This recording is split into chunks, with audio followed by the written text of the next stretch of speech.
हर हर गंगे नमामि गंगे।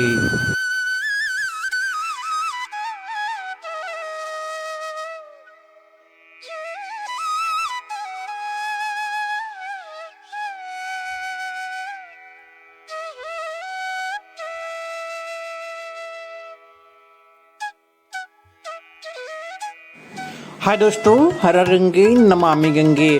आपको इस वीडियो में हरिद्वार दर्शन के प्रमुख स्थानों के बारे में जानकारी मिलने वाली है। काफ़ी सारे कन्फ्यूजन होता है कि हम हरिद्वार कैसे आए, वहाँ पे कहाँ पे स्टे करें।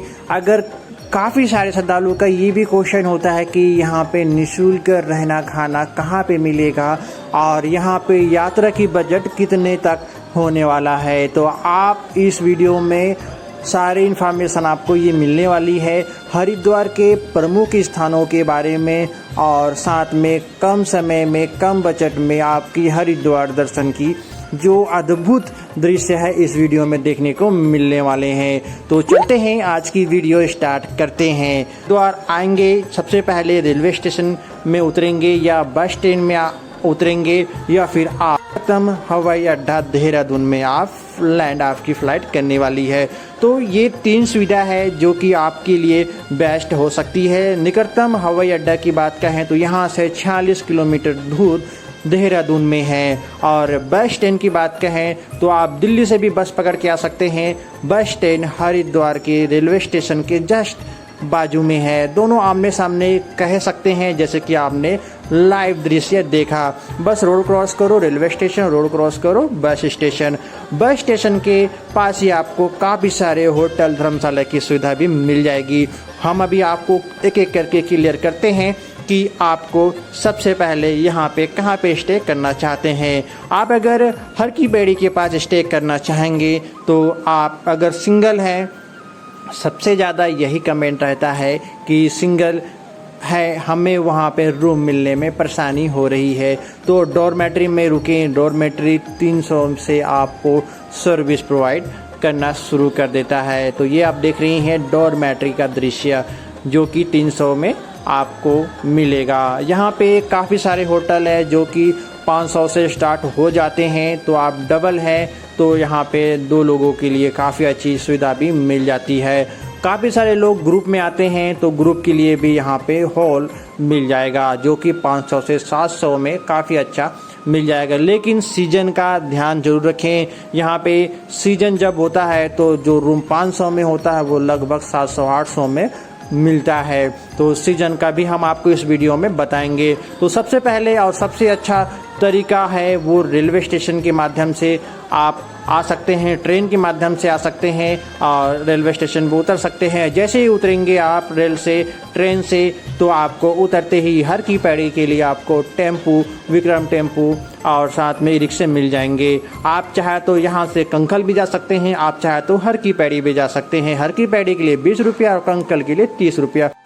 जैसे ही आप हरिद्वार रेलवे स्टेशन पहुंचते हैं और उसके बाद आपके दिमाग में 2 बातें आएंगी। अगर आप 2 से 3 दिन रुकना चाह रहे हैं तो आपको एक रूम लेना पड़ेगा। अगर आपको सेम डे रिटर्न होना है तो आपको सामान रखने के लिए लगेज कक्ष देखना पड़ेगा। तो लगेज कक्ष हम आपको बता दें, रेलवे स्टेशन से जैसे ही बाहर निकलेंगे तो आपको लगेज रखने के लिए आपको अमानती सामान घर मिल जाएगा, वहाँ पे आप लगेज रख सकते हैं।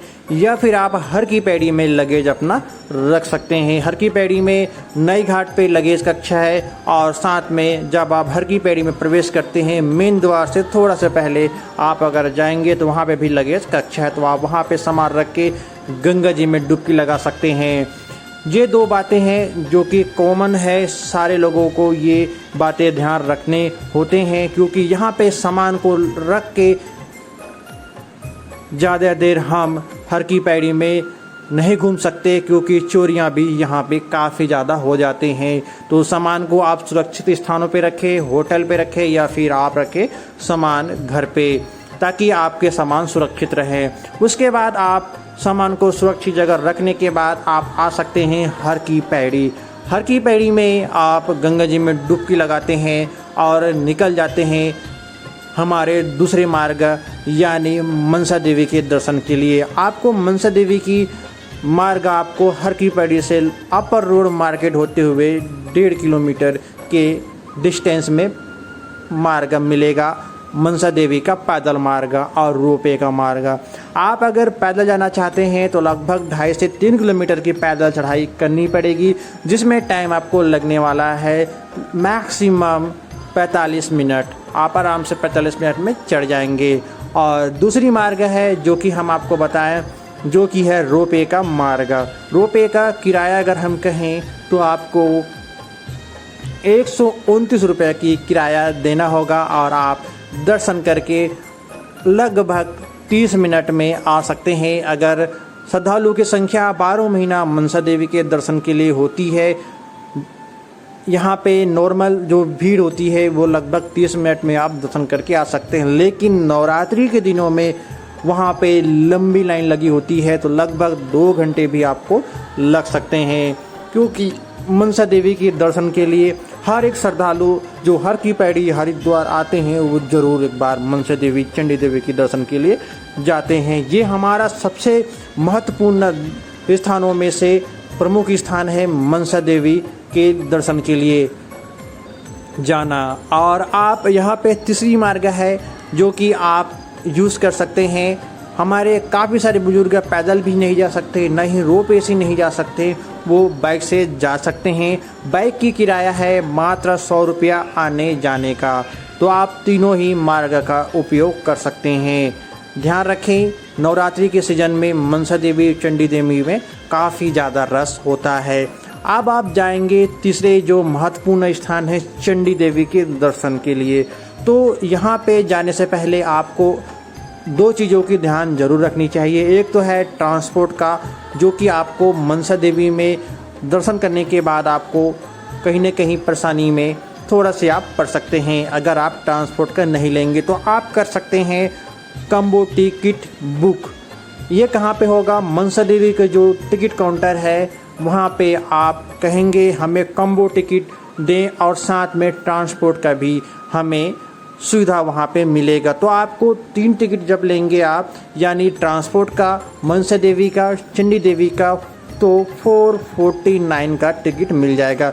अब हम आपको बता दें 95 का जो किराया है आपको लगने वाला है केवल और केवल ट्रांसपोर्ट का, जो कि चंडी देवी की दर्शन के लिए जब जाएंगे तो लगभग 6 से 7 किलोमीटर का जो सफ़र है वो आपको ट्रांसपोर्ट की सेवा प्रदान करेंगे। मनसा देवी की जो रोपवे का किराया है वो हमने बता दिया, 129 रुपये किराया है। चंडी देवी की जो रोपवे का किराया है 220 रुपये किराया है। तो लगभग आपको 444 का किराया कम्बो का 1 पर्सन का दोनों जगह का देना पड़ेगा। तो आप आराम से बिना किसी परेशानी से चंडी देवी दर्शन करके मनसा देवी के जो पार्किंग है वहाँ पे आके आप अपनी स्थान ग्रहण कर सकते हैं।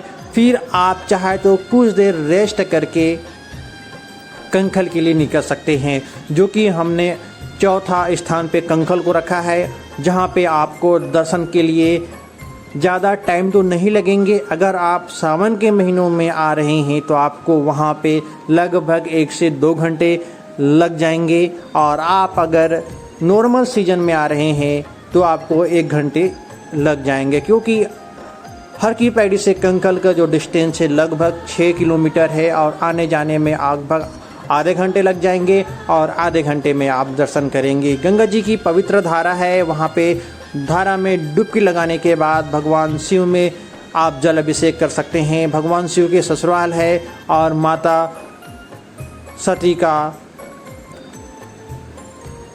वहाँ पे कुंड देखने को मिलता है, जिसमें माता सती ने अपने प्राणों की आहुति दी थी।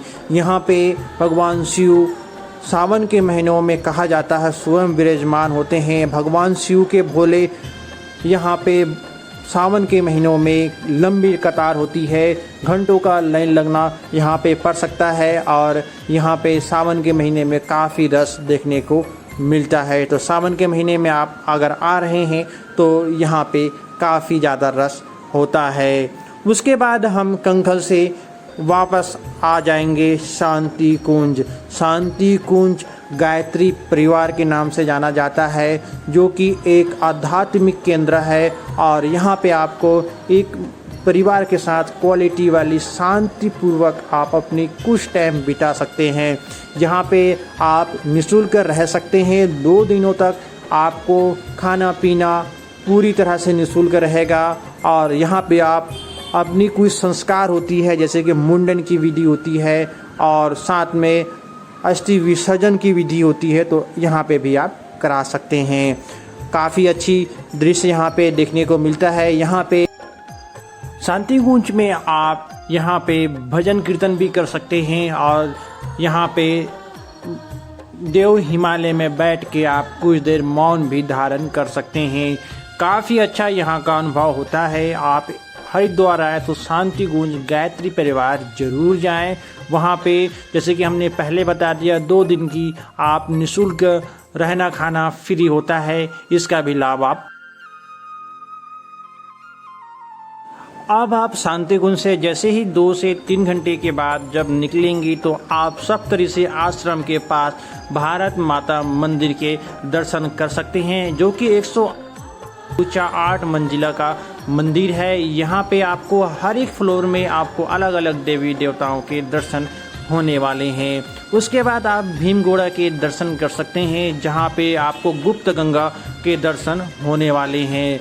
उसके बाद आप आराम से हर की पैड़ी फिर से आएंगे, क्योंकि हर की पैड़ी में आपको माँ गंगा की आरती के पावन दर्शन करने हैं, जिस आरती के दर्शन के लिए लाखों करोड़ों की संख्या होती है। संध्या आरती में सम्मिलित लोगों की जो भीड़ होती है वो किसी सैलाब से कम नहीं होती है।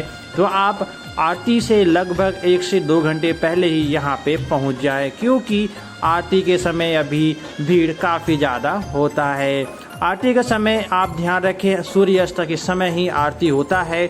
कभी भी किसी भी मौसम में आए तो सूर्यास्त को जरूर ध्यान रखें, उसके अनुसार ही 2 से 3 घंटे पहले आप यहाँ में आके दर्शन कर सकते हैं। उम्मीद ही वीडियो आपको अच्छी लगी होगी। ऐसे तो हरिद्वार में काफ़ी सारे घूमने के स्थान हैं, आपको पूरे महीने कम पड़ जाएंगे अगर आप घूमना शुरू करेंगे।